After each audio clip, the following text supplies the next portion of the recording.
Take a stroll through colourful neighbourhoods, explore rooftops and gardens, eat delicious food, and just look up.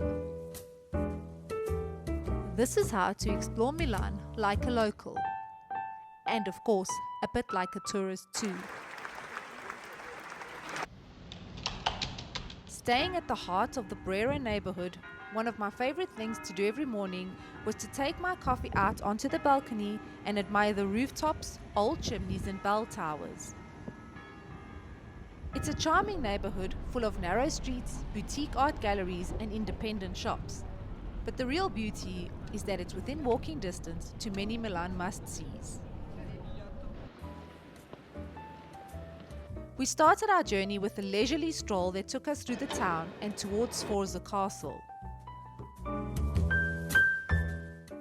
Being one of the tourist hotspots, if you want to view the castle and the museum, you should get there early. It's also a good idea to book in advance and get your skip the line tickets. As this was our first day in Milan, we were happy to just stroll through the courtyards and see where the road takes us.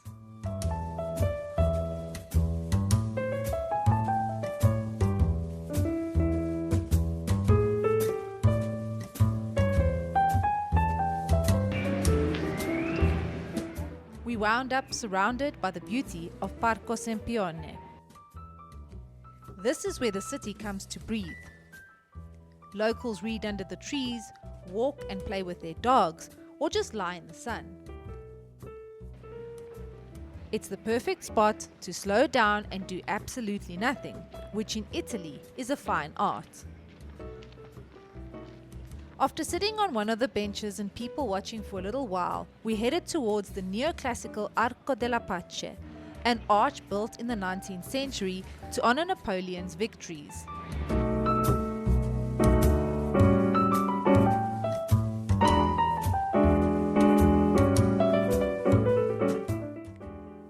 You can really take your time and admire this masterpiece of bronze and marble without spending a cent. You can even walk under it. The only question is, are you brave enough?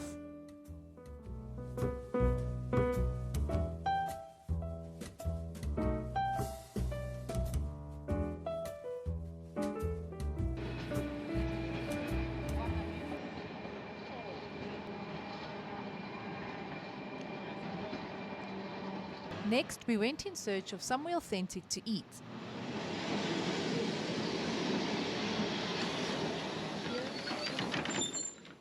And the best way to get around Milan is via tram.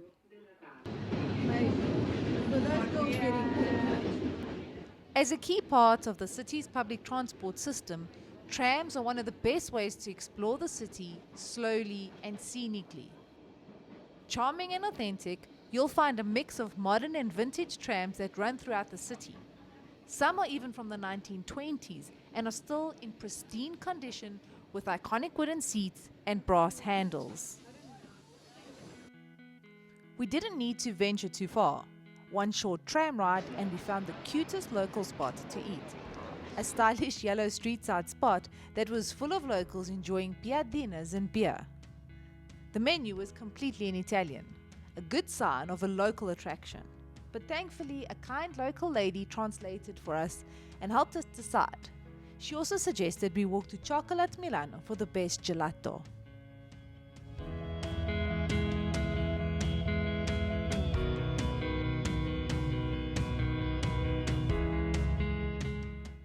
Having spent most of the day on our feet, it was time to head back to our hotel and have a rest.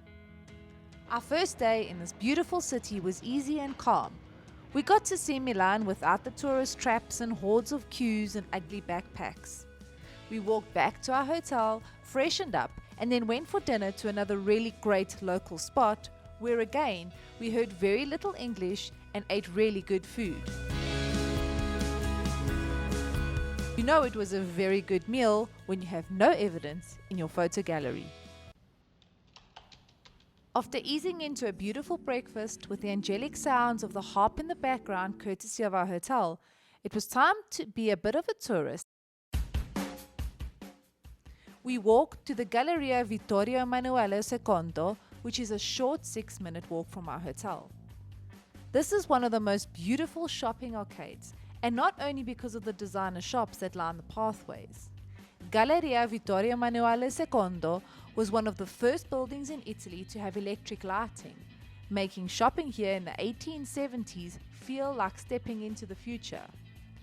This place gets pretty packed, and you may find it overstimulating and touristy, but if you get there early, when the shops are closed, you can block out the noise, stand still and just look up.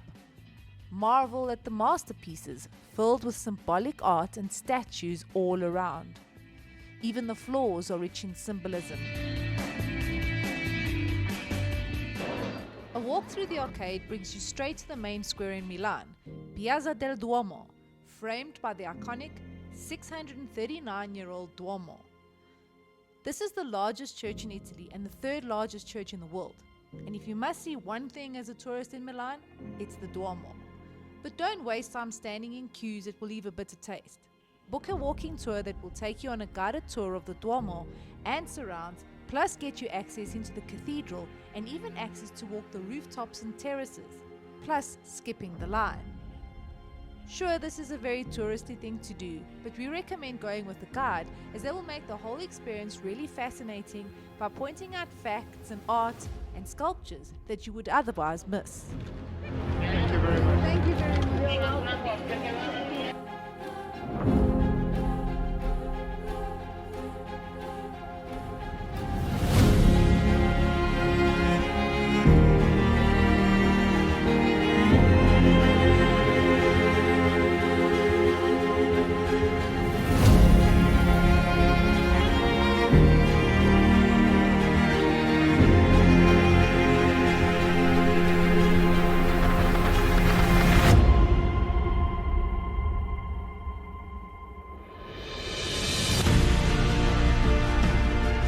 Walk up the 250 steps and you'll find yourself immersed in history.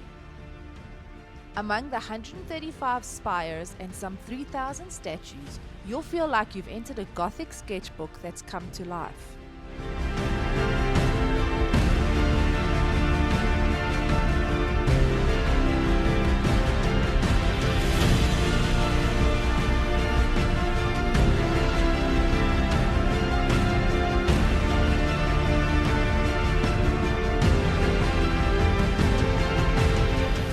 One unforgettable experience that will take you on a walk through the sculpted sky and give you unforgettable views of Milan.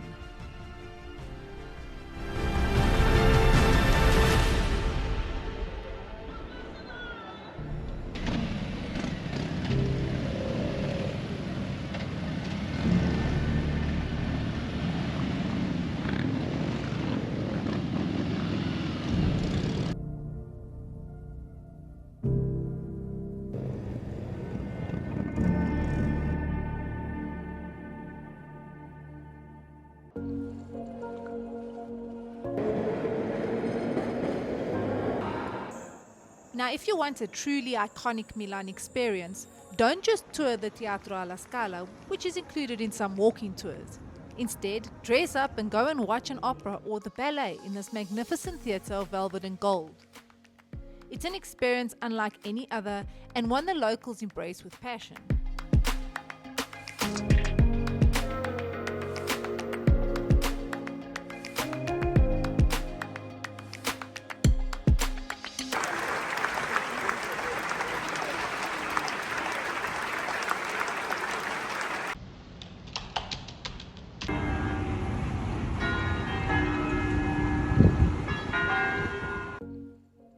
Having ticked off the Duomo and watching an opera at Teatro alla Scala off our list of things to do in Milan, we spent our last day in the city doing what Italians do best: eating.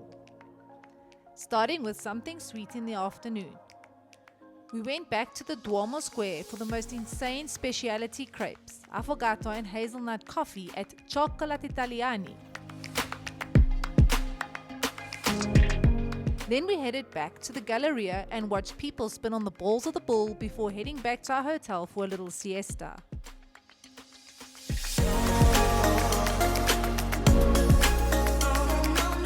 In the evening, we explored the other side of Brera and found a cute place lining the street called the Fisherman, where we had the best seafood pasta ever.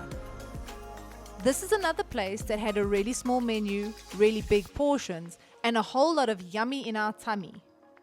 My seafood linguine had more seafood in it than most oceans, and the hubby's tagliatelle with octopus was just as abundant and just as delicious.